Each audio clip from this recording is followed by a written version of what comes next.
After finishing my work for the day, just as the sky projected on the lunar surface's dome turned to a flaming red, I left the Schweitzer office and headed towards Risa's church. Hey guys, welcome back to another episode of Fudce playing World End Economica. My name is Fudce, as I suggested earlier, and things are getting quite calm at the moment. It's 8 years since the start of the first World End Economica, 4 years after the second, so it seems quite appropriate with this 4 years later. Now to see how Risa has changed. It wasn't like, since today's meeting was to be attended exclusively by those running investment funds of the lunar surface, I had to purify myself with a prayer before going. I just wanted to get some kind of food beforehand, since this meeting wasn't exactly the kind of place where you can expect me to relax. Risa's church hadn't moved from the apartment complex it was 4 years ago. It looked a little nicer though, since its tenants took care of the yard and kept the place clean. It wasn't the dilapidated building it was back then. Even though the church still took in those lost souls who had fallen on hard times, been attracting some more cheerful patrons recently as well. It always smells like milk in here. I'm glad Risa went back to her day clothes, because that look suits her best in my opinion. She laughed cheerfully. It's a sign of peace. In some ways, a reminder of the battles fought here. 4 years ago, she ran a nursery out of this place, though now it seemed to have grown into a kindergarten. It was no coincidence that the place had gotten a good cleaning, new coat of paint and a good reputation. Anyway, good work on the commencement ceremony. Seems like it's only getting more hectic from here on out. Goodness, never thought I'd live to see the day where you'd say something like that, Hal. She spoke up cheerfully as she stood there in the kitchen, making tea. It wasn't black tea, but a Chinese kind made with fermented tea leaves that you used to drink at church 8 years ago. It's not going to get more hectic for me though. Ones who are really going to have a hard time are people in the other building. A lot of people with unstable jobs, and even if they do find success on the moon, there's still a risk of that success being so big it messes up your life. If that happens, it's incredibly hard for someone to keep their sense of reason. I pray to God watching over them. You haven't changed at all. I gave Risa a wry grin, and Risa snapped out of a wistful contemplation, shaking her head. Raina tells me the same thing. She's always reminding me to take breaks every now and then. Oh, Raina and Risa know each other. Raina was the name of my superior from the government office I worked in 4 years ago. I was a broken loser back then. She performed her job meticulously in that awful work environment. When she discovered my part in exposing the scandal surrounding Avalon, and Risa and I had roped Kazanica into helping the housing assistance program, she contacted me. Originally, for management of such projects, you would want to hire someone with a solid work ethic, rather than someone full of ambition. I knew that Raina had her own convictions. She had one thing so many on the moon lacked: a conscience. From then on, Raina and Risa handled the administrative side of the project. I handled the fund gathering of its management. I think Raina's got it right. You overwork, Risa.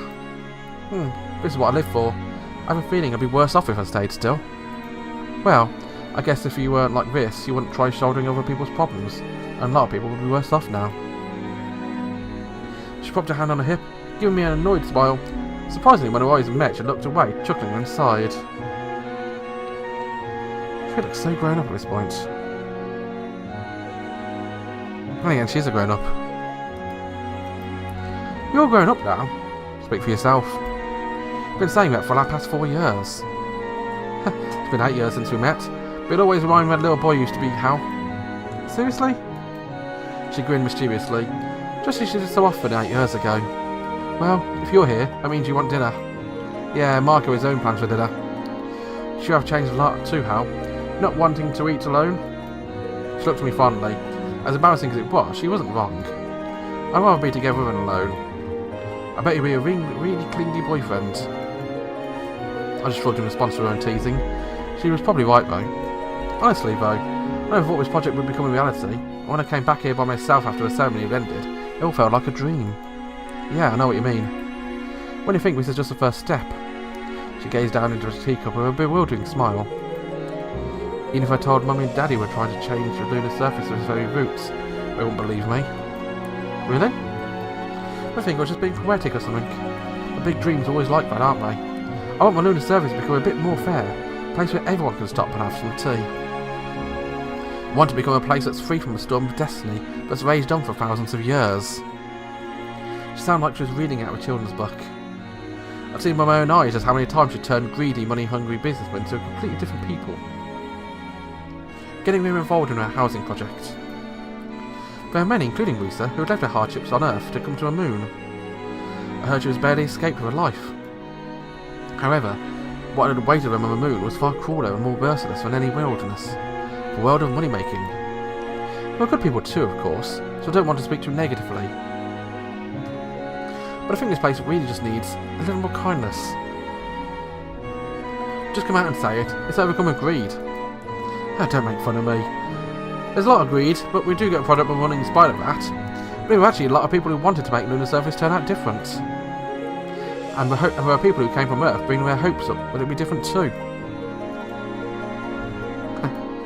She laughed and looked at me.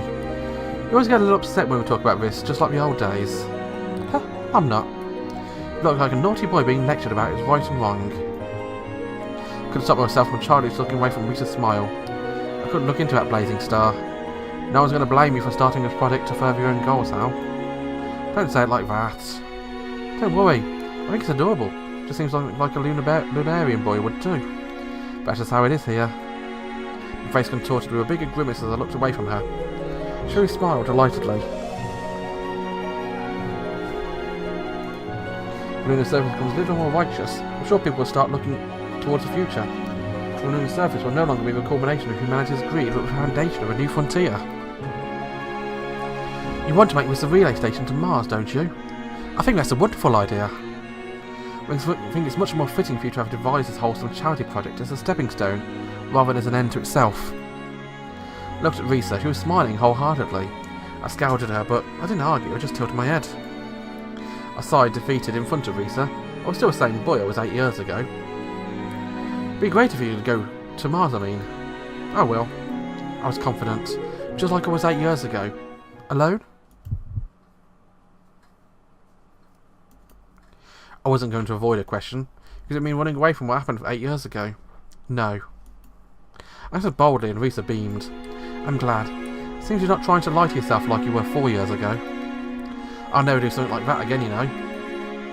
Realising how much I sounded like that kid 8 years ago, I pursed my lips. I know, but you're also so serious back then. That means you need to take this detour. Risa sighed. She resumed in a worried tone. You're able to find yourself. Now I know you will be able to find Hagana. And I knew she meant it.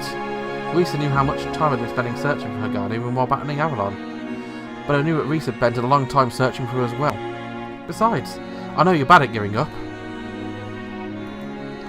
You don't seem to care about other girls I try to introduce you to. Well, you turned down both of them, so I know you're serious.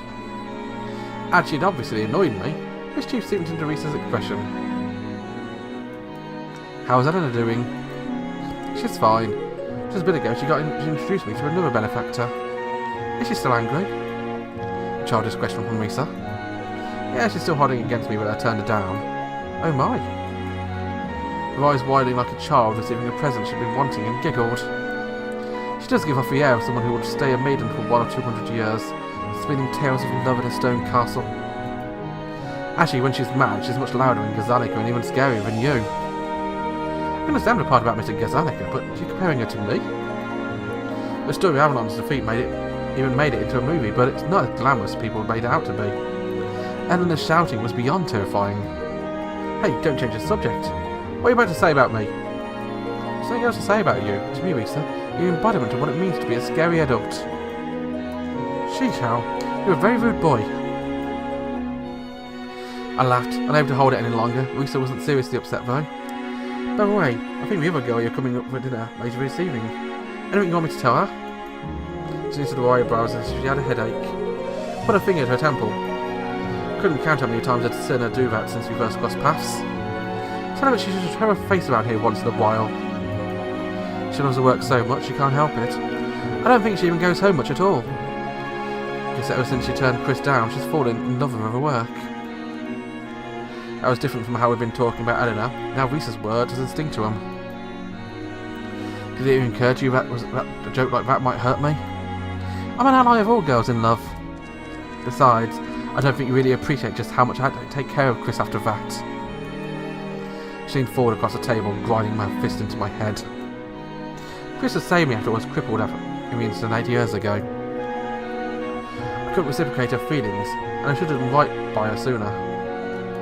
There's that face again, staring into your soul. It still pained me, but I had to intentionally hurt her. But I knew just didn't become an adult overnight. I see her at conference every so often. She gets prettier every time. Honestly. She put her hand on the hip and sighed. You aren't growing up at all. Upon hearing those words, a hair over Lunar Surface's head sank into his shoulders. I smiled bitterly, realising that Risa was probably the only person on Lunar Surface who could get away with saying that.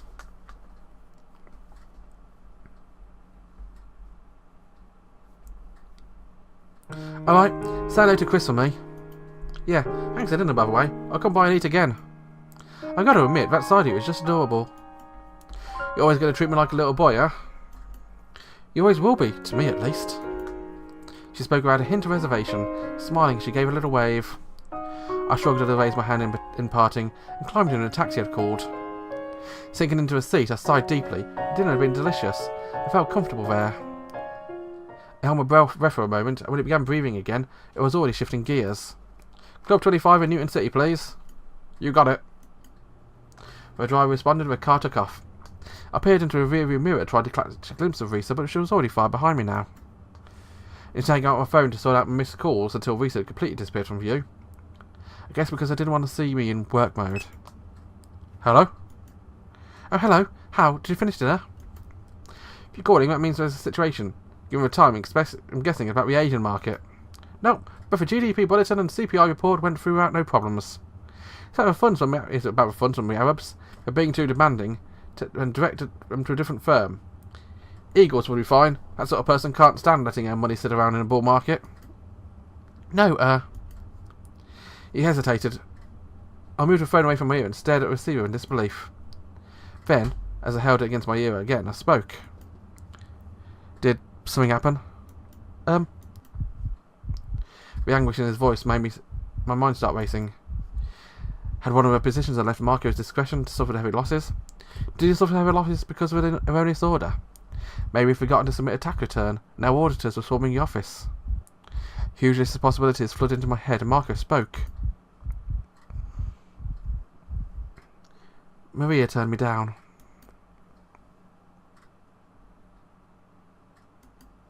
I looked straight ahead, and my eyes met with a driver's in the rearview mirror. Well-groomed, middle-aged driver looked away, probably due to a look of complete astonishment in my face. That's a shame. If you haven't eaten yet, come meet me in Club 25. You know where it is, right? What part of me doesn't she like? The childish part of me. When I was your age, I was a lot more childish. I feel like if I ask her, I won't know what to say. I can hear him sniffling over a phone, but he's sulking all alone in the office. One of the selling points of our firm is we don't give up easy, right? Right. Now get up, get ready, and find us a good spot at Club 25. Get a spot where we can get a good look at other people's... Anyway, it's fine. Even next to the restrooms under the stairs, got it? Somewhere where we can watch people. Okay. Oh, well then. Up and at 'em. Move it, move it, move it. Naturally, got upset when I said that apathetically as I did. Alright, I'll be waiting for you there. And just as I was about to hang up, I heard Marco say, Oh, I forgot to tell you, Gazanica called a little while ago. Yeah, I forgot to tell you important stuff, eh? Should I take a priority over getting turned down? Well, it was pretty much the same stuff as usual, so he asked if we knew anything about a company funding some research into an institution that's connected to the State Health Agency. A research institution? It was the Lunar Surface Pathology Research Institute. Sounds pretty boring. Maybe it's like the kind of research institute that sucks up people with money. Anyway, I bet it's being sponsored by some food production company or some biochem one. Doesn't seem like the kind of thing that would affect Mr. Gazanica's approval rating, though. I could make out clacking of an old-style keyboard, meaning he was probably looking something up on his end. Gazanica asked us to look into this sort of thing sometimes. Since the Gazanica's popularity was initially based on the image of him tearing down social injustices, if he got caught up in a mess with Parliament or criticised because he didn't put forth many meaningful proposals, it got him to bring up stuff about corruption and illicit actions. As if he suddenly remembered them. Gazanica wasn't a bad guy, but he wasn't exactly the kind of leader who was going to craft a new world and drag society into it. For better or worse, he was the type that really shine when there was something in the existing world we could oppose. However, the Lunar Parliament was made up of legislators who were enlisted by Megacorp, with more wealth than an incumbent small nation. They crushed any efforts to raise taxes and expand welfare. The majority of the moon's population was, after all, made up of people employed by giant corporations and those who made a living off the scraps those corporations left them. Ultimately, those kinds of people were only on the moon to make money. They couldn't care less about what happened to the low-income workers who carried lunar service on their backs. They had no interest in helping out with deadbeats who ended up losing everything. Lower still was their interest in making lunar surface a better place. As long as I could keep making money, they didn't care one bit about what happened to it.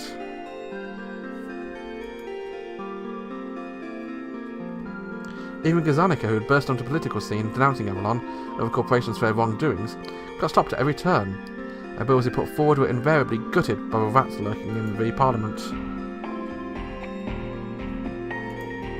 The more he expected, the more disappointed he'd get. He was desperately trying to recover his popularity with what was left of his term.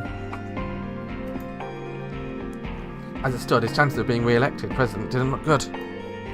Marco interrupted my musings with an unexpected remark. Maybe it's like a company who makes exercise machines. Huh? I responded without thinking. Seems like this institution's main focus is on the effects of the moon's low gravity on the human's body health. Don't really hear much about those things these sort of days though. There was a bit of commotion about that a while ago. It was about how people who spend a lot of time on the moon can't go back down to Earth, right? They ended up being inclusive, right? If I recall properly, Eleanor had to go back because of Lagarth's health, didn't she? When an elderly person adapts to lower gravity, effects their digestion will return to Earth. Like food becomes a lot too heavy and difficult to digest. And muscles become a lot weaker too, so they're more prone to having an accident when going downstairs. They probably want to do something before it's too late. I mean, it seems like they spent 1 month of gravity training facility on the orbital station. Speaking of which, I hope Dr. Wallace will be okay. Wallace will probably be able to deal with the sun's gravity. I'm told that when those who are spawned on the moon go down to Earth, we have to live in water for a while. I heard it's impossible for us to walk down there, but I don't believe it. It's a water planet, so living like a fish wouldn't be too bad, would it? We'd like to visit there at least once before I die. Anyway, it's a lunar surface somewhere at the Research Institute? Pathology Research Institute. Send an email, I'll look into it. I could probably find some healthcare analysts who know something about it. Okay. Alright, I'll see you there. Now, when I was just about to hang up, I heard him say, sorry, just one more thing. What is it? He wants to know if you would accept a recommendation to become a director of a lunar surface central bank. Apparently, his next assembly is the last chance to appoint someone before his term ends as president. I knitted my brows. I've been avoiding it for so long. A director seat at the central bank, which is essentially what supported every financial organisation in the country. The president had the power to appoint someone of the 6 seats of the board of directors. I didn't even have to guess why Gazanica wanted to send me to the central bank. Since the central bank was the organisation which effectively controlled the country's treasury, sending me there would be like giving a thief the keys to a vault. No amount of money would be enough for projects that Risa and Gazanica were running. Being back to the government would be incredibly reassuring. Of course, that went for my own dreams as well.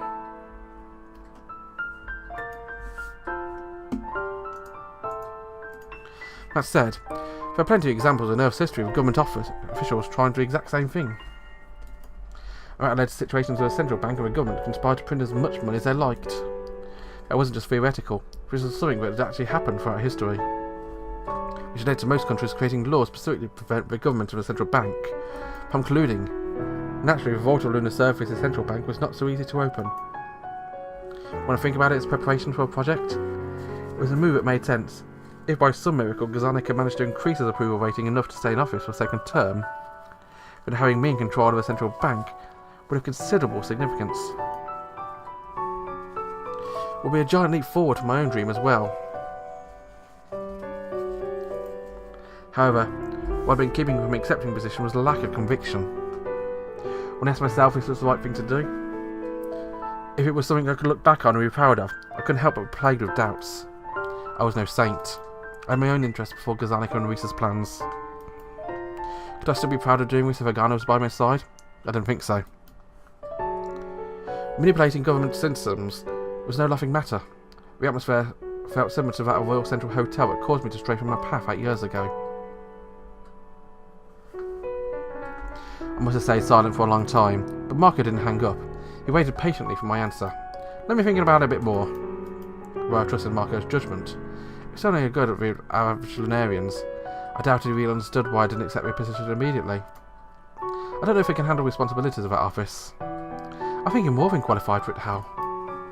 You can search for this world over but not find a central bank in my 20s. It's insane, even for a moon. The reason my moon is so advanced so much is because it showed time and again doesn't play into the same wars as Earth.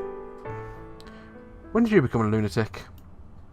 I imagine Marco would love the culture of the Earth, 20th century of Earth, pursing his lips at the other end.